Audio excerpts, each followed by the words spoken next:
Hello, guys and gals. Me, Mutahar, and Mark Zuckerberg's a weird guy. Every time I see this man, he's becoming less and less of a robot, so clearly whatever ChatGPT update he's got floating in his head is actually working. But today I want to talk about how Facebook literally got exposed for spying on the average person and other competitors. Now, ladies and gentlemen, tech companies spying on you and gathering a mass amount of your data is not new information, okay? It's been going on for quite a long time. But ladies and gentlemen, a couple days ago, some documentation ended up coming out that actually showed some pretty nasty things from Facebook. For instance, if you weren't following, Facebook literally has a lawsuit that is coming out against them from Klein v. Meta Platforms, where they actually talk about how Facebook ended up using one of its research applications to spy on individuals and what applications they were using by injecting themselves in the middle like a malware and reading through actual private information. Now, that's a pretty serious claim, so let's actually start off with some facts, okay?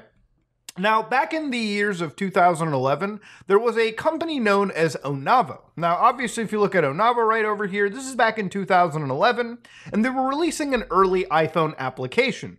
An application that they claimed was meant for data shrinking and whatnot. They were in private beta, so if we go a few years into the future, you can see that Onavo, where they say, get the most from your phone. Save, measure, and protect your mobile data. So they had an iPhone and Android application, where basically you downloaded their application, they would save you data. Now remember, back in the day, when you were using your cell phone in the before times, right, in the 3G, 4G era, if you lived in a place where you had a certain amount of data per month, obviously using any form of advantage to save you even the megabyte, if you will, would be advantageous, right? So obviously they would measure how much data usage that had gone on, and then effectively what they would also do is protect you from accessing malicious phishing websites, and they would tell you if you're sending sensitive information to an unsecured website. They would also apparently compress your data and make you use your apps wisely, and of course, all of this combined was to save you money. So of course, the whole goal here is to basically tell people, hey, listen, use this application, you can optimize your data and save yourself some cash. And usually saving even the $1 or $2 is enough for most people to download an application and at least give it a try. Now, Onavo, this Israeli company over here that ended up being acquired by Facebook at the time. So actually a blog post that was from 2013, the time they were acquired. 3 years ago, we started Onavo with the goal of helping today's technology consumers and companies work more efficiently in the mobile world. And of course, what they said, Facebook and other mobile technology leaders, they are excited to join their team and hope to play a critical role in reaching one of Internet.org's most significant goals, using data more efficiently so that more people around the world can connect and share. When the transaction closes, we plan to continue running the Onavo apps as a standalone brand. As always, we remain committed to the privacy of people who use our application, and that commitment will not change. So effectively what had happened was they had joined Facebook's actual team, and the amount they ended up paying for this was somewhere in the tune of 120 million US dollars, okay? Now, let's not play dumb. Let's just completely agree to the fact that no big company, especially Facebook, buys any service for that price tag with no actual ulterior motive. See, the way that Onavo prepped itself and already established itself was to be there to help you optimize your data. They were installing themselves on your devices, and from what I imagine, and again, I don't have the actual application with me, as sort of a VPN application, a sort of an application that could be in between or at least supervise the network stack on your device. And for Facebook, that is quite important, right? To be at the epicenter of the data that goes in and out of your device is pretty impressive. So of course, what had happened was the VPN or Onavo was purchased by Facebook, and that's where the story actually begins. Now, January 29, 2019, and this is literally 6 years after the acquisition of this exact brand, they actually had a piece of investigative journalism going out and striking against Facebook from TechCrunch. And over here, what they had alleged was Facebook was secretly paying for people to install a Facebook Research VPN that lets the company suck in all of the user's phone and web activity. Similar to Facebook's Onavo Protect app, which we just looked, that Apple actually banned in June, and that was removed in August, Facebook sidesteps the app stores and rewards teenagers and adults to download the research app and give it root access in network traffic, in what may be a violation of Apple's policy. So it's an insane thing to actually mention. And of course, Facebook had allegedly been paying users from the age of 13 all the way to 35, that bracket, somewhere up to $20 a month. That's how much they decided to give up. And it wasn't just cold hard cash. They didn't just Venmo you the money. No. They just gave you like gift card receipts. That's pretty much all you got. Now again, pretty bombshell reporting by TechCrunch, so big congratulations over there too. But Apple, to go back just a little bit, they actually did end up removing the Onavo security application from the App Store as well. And of course, Apple removed it because it just did not comply with Apple's privacy rules. And Apple takes a pretty hard stance on their privacy as well. They are allowed full access to pretty much on your device anyways, but as soon as any other application comes in, it's pretty much a no-go, all right? They give you a million options to ask other applications not to track and whatnot. It's their commitment, and it's one of the reasons why I guess you pay that premium to get the access to the Apple branding, the Apple, ecosystem, so you can kind of be away from some of these, spying applications. It's why anytime you install Facebook or Instagram on an iPhone device, they constantly beg you to be tracked, even though you should always tell the app not to track. But that doesn't mean the app can't track you anyways, but that's a long story right there.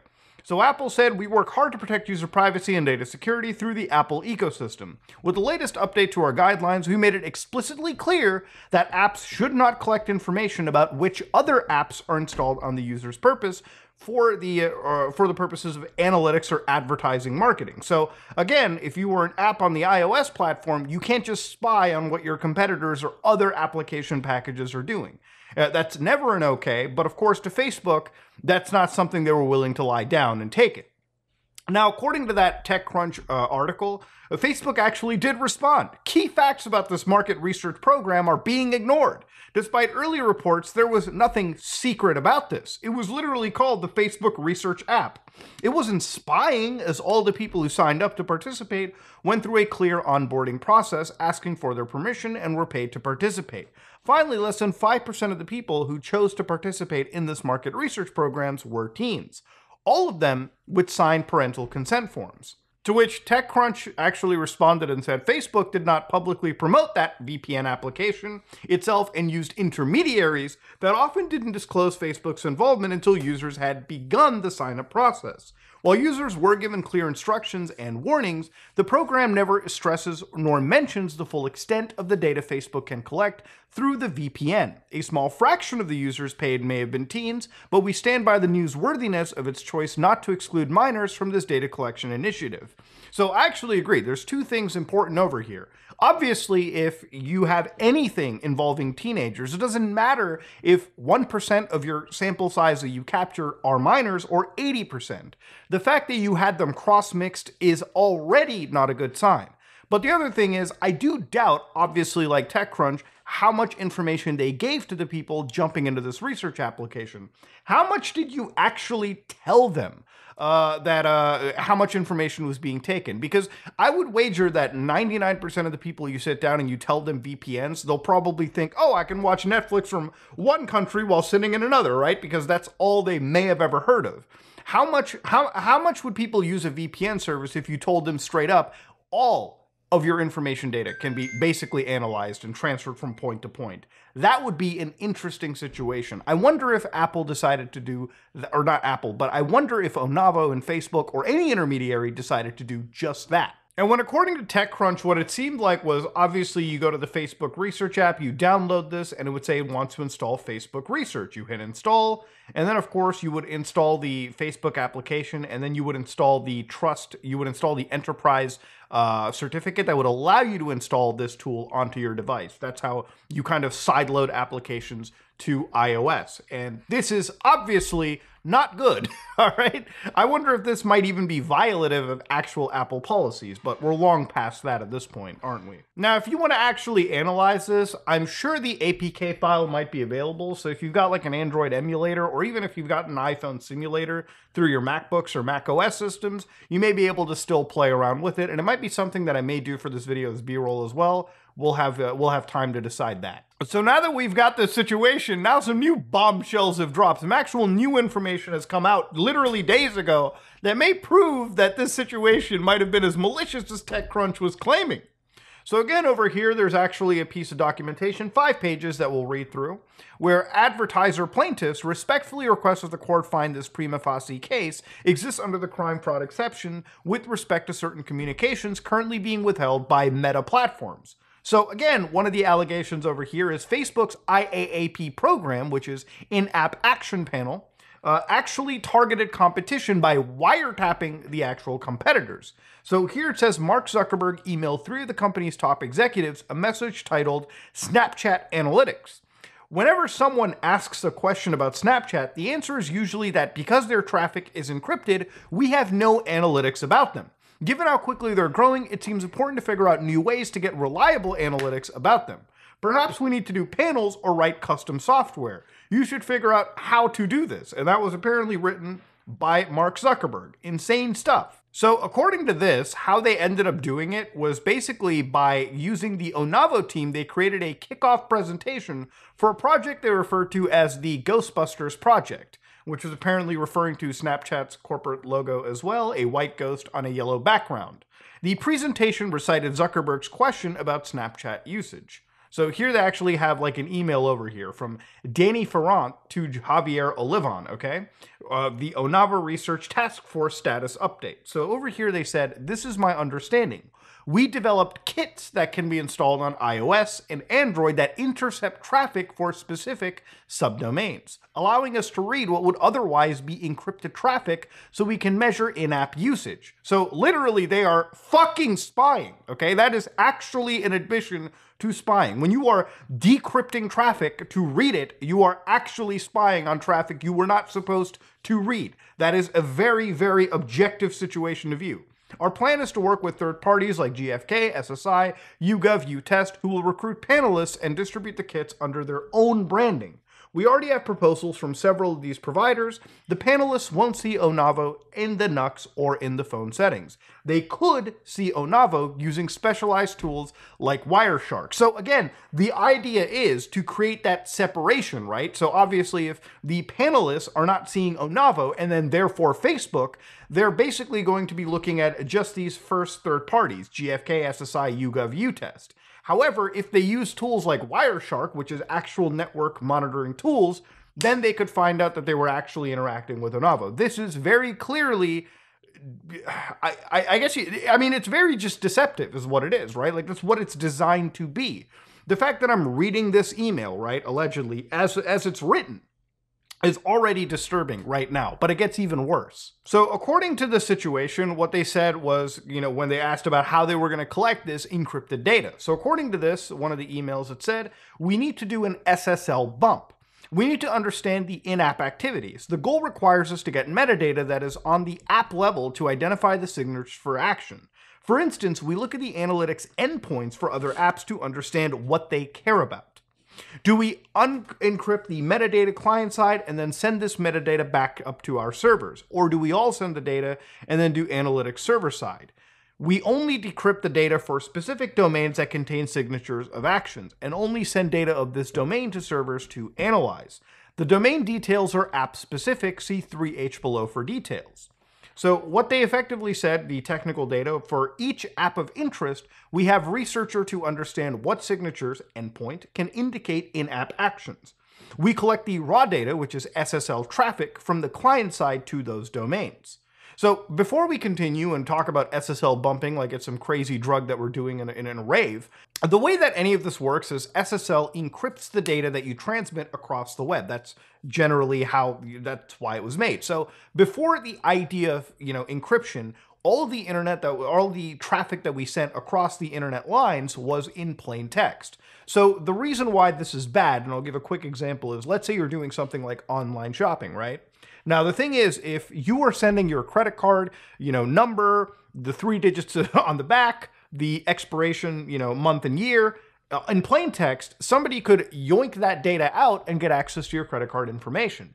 And so SSL and TLS and a lot of these encryption protocols are important because without them, the concept of doing banking or really, any form of interaction with social media sites even, right? Like signing into your YouTube accounts or sending emails, sending them securely and safely would not be a thing. You need encryption. Now, to give you guys a quick MS Paint example, if we draw a line between these two computers, this is plain text, meaning the data can be grabbed and analyzed, I guess you could say, by anybody. But when you add the SSL TLS example, right, which again, TLS is transport layer security, again, this is not brand new technology, but using a form of encryption that basically requires both of these computers to handshake and basically decrypt together means that somebody who's standing in the middle right here, for instance, this computer, can't just yoink this data without it being completely unreadable. It's not that it's going to be 100% safe, but being that this is encrypted, it's going to be virtually impossible for somebody here to be reaching in and grabbing data. So again, this is exactly what it's there for. Now, the reason why this information is encrypted is because it's only supposed to be viewed by System A and System B. So somebody standing over here, all right, should never be able to grab or impersonate and be able to look inside any of this encrypted data, which is what Facebook is alleged to be doing. Now, obviously, in this situation, it seems like this is just analytics data for YouTube or any other tech firm. Now, while I don't agree with somebody's, private information or personal information or analytic data being sent over in general, it's even weirder when you've got an actual big tech company spying on the data another tech company is looking into. And before this diagram gets even more unreadable, I'm going to swap back to my face. So again, the whole point of what I said was this data is supposed to be encrypted, right? It's not supposed to be read into by anybody that is not the, sending and receiving party or vice versa. So what they say is we extract these signatures from the production data collected. We do not discard data that was collected, but has no valuable action identifier. We estimate the in-app action sequences based on the signature extracted. When do we discard the raw data sets? Data is kept for up to 5 years, de facto. Since IAP exists less than 5 years, it means everything we collected is still there. So what they were looking for was, at least from Snapchat, they were looking at what data is being sent to the server for analysis. So they actually identified their analytics domain, which is sc-analytics.appspot.com. The full data from the analytics service Snapchat used, this is essentially Google AppSpot Analytics Service. It has the analytics data on basic interactions a user is doing in the app. Then they also looked on YouTube. They were spying on YouTube themselves, specifically s.youtube.com and youtube.i.googleapis.com. And they were looking, for things like video ID, video type, so on and so forth. Just general analytics, stuff that would be designed for one app, Facebook was trying to grab. Now, of course, obviously analytics, some could view it as spying. What Facebook was effectively doing was looking into the analytics other applications were gathering as a way to spy on their competition, which is not okay. So what they actually allege in this document over here is they had a client-side kit that installed a root certificate on Snapchat users' mobile devices. So this included custom server-side code based on Squid, an open source web proxy, through which Facebook servers created fake digital certificates that to impersonate trusted Snapchat, YouTube, and Amazon Analytics servers to redirect and decrypt secure traffic from those apps for Facebook's strategic analysis. So again, they said September 12, 2018, allegedly, today we are using the Onovo VPN proxy stack to deploy Squid with SSL Bump. The stack runs in Edge on our own hosts, with a really old version of Squid. So what they're actually talking about over here is a tool known as Squid, which basically is a caching proxy for the web, supporting HTTP, HTTPS, FTP, and more, and it reduces bandwidth and improves response time by caching and reusing frequently requested web pages. So again, what's got over here for Facebook and Onovo, and again, the SSL bump that they were using was necessarily referring to this from version 3.1 to 3.4, where the goal was to enable ICAP inspection of that SSL traffic. So Squid in the middle, decryption and encryption of straight connect, and transparently redirected SSL traffic using configurable CA certificates. While decrypted, the traffic can be analyzed, blocked, or adapted using regular Squid features such as ICAP and ECAP. And so what's basically being alleged over here now is Facebook, the program that they were using, could potentially violate the Wiretap Act. Now, I believe what they're exactly referring to is the Electronic Communications Privacy Act of 1986, the ECPA. And again, more specifically, they're targeting, in this lawsuit, 18 U.S.C. 2511, where basically, if you read through it, what they're going at is intentionally intercepting any electronic communication, and subsection of the same statute criminalizes using such intercepted communications. Facebook's IAP program conducts squarely meets the statutory prescriptions in subsection A and B. Facebook's intentional interception of SSL analytics traffic from Snapchat, YouTube, and Amazon did not fall within any statutory exception or defense. In particular, Facebook did not have the consent of Snapchat to intercept its encrypted analytics traffic. And they're true, absolutely right. They shouldn't be reading into information that shouldn't belong to them. So yeah, Facebook literally has been seemingly exposed in spying on not just the average user, but other companies. Now, here's the thing. I don't give a shit about the other companies. I do give a shit about the actual average personal person, okay?